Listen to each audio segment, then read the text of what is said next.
c'est Carino Bucciarelli. Alors, Carino Bucciarelli, président de l'association des écrivains belges de langue française, écrivain, romancier, poète de haut vol, romancier inclassable, que je situe, moi, dans la filière du réalisme fantastique, lui dit réalisme magique. C'est un livre tout à fait étrange, fascinant, passionnant. D'accord. Le symbole de l'infini. D'accord, oui, oui. Tout le monde connaît le symbole de l'infini. Comment ça commence? Un monsieur en prison. On annonce, monsieur un tel, son nom, vous sortez aujourd'hui. Ou demain, enfin bon, vous sortez. Et c'est comme ça que ça se passe. Bon, des milliers de bouquins, polars noirs, romans noirs américains, commencent comme ça. Un mec qui sort de prison, et puis est-ce qu'il va replonger, est-ce qu'il ne va pas replonger, etc., etc. Mais on est chez Carino Bucciarelli, qui est un poète néo-surréaliste, oserais-je dire, un poète de haut vol, et qui, en tant que romancier, a construit une œuvre que j'appelle, moi, de réalisme fantastique.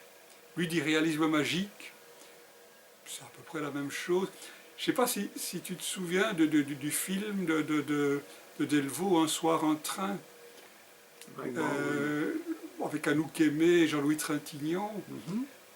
Ça part de Louvain, ils partent de train à Louvain, ils sont des enseignants. Le train s'arrête en rase campagne, bon, là c'est normal. Ils descendent du train et à partir de là, plus rien n'est logique. Mais chaque pas est logique. Donc ils vont rencontrer des trucs invraisemblables, ils vont se retrouver. Eh bien on est un petit peu comme ça ici, où chaque moment pourrait être logique en lui-même, mais ne l'est pas avec ce qui précède, ne l'est pas avec ce qui suit, et pourtant on le suit. Dans son roman précédent, il était déjà un peu comme ça. Hein. Oui, sauf... C'est avec les corbeaux, c'est deux romans, oui, c'était avec les oiseaux, Nous et les oiseaux. Voilà, oui. Et avant cela, il y avait Mon autre s'appelait Balwaldron. Voilà. Je pense qu'il a cette sensibilité. Ah oui, donc c'est son... Je dirais presque que c'est une trilogie, à la limite, même si c'est pas les mêmes personnages. Oui, oui. Sauf que dans les précédents, c'était construit sur des anecdotes qui s'autosuffisaient, je dirais. Ici, il va plus Alors loin. que là, c'est linéaire. Et donc, on suit le bonhomme qui va sortir de prison, qui va vivre ceci, qui va vivre cela, mais rien n'est logique. Par exemple, il va sortir de prison. Et on lui dit, ok, la démarche, tout prisonnier qui sort de prison va voir la psychologue de la prison.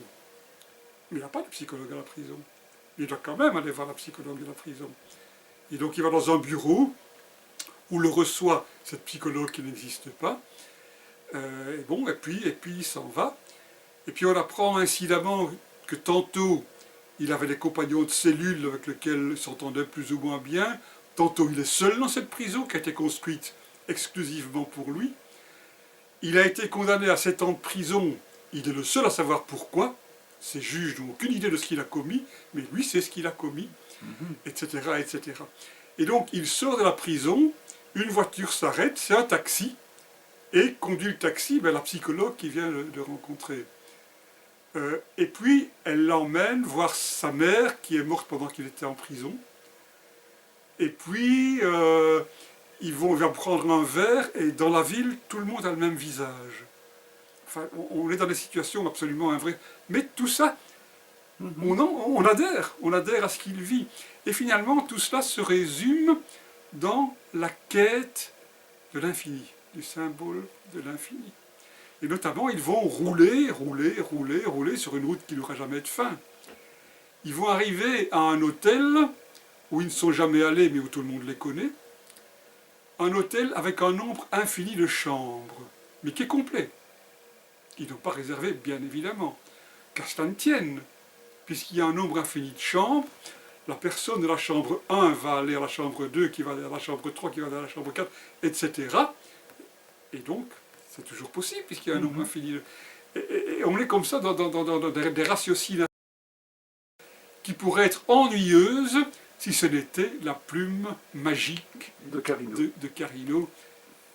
Je crois que même quelqu'un qui est extrêmement rationnel peut trouver son bonheur dans la quête du symbole de l'infini de Très belle couverture aussi. très Bouchard. belle.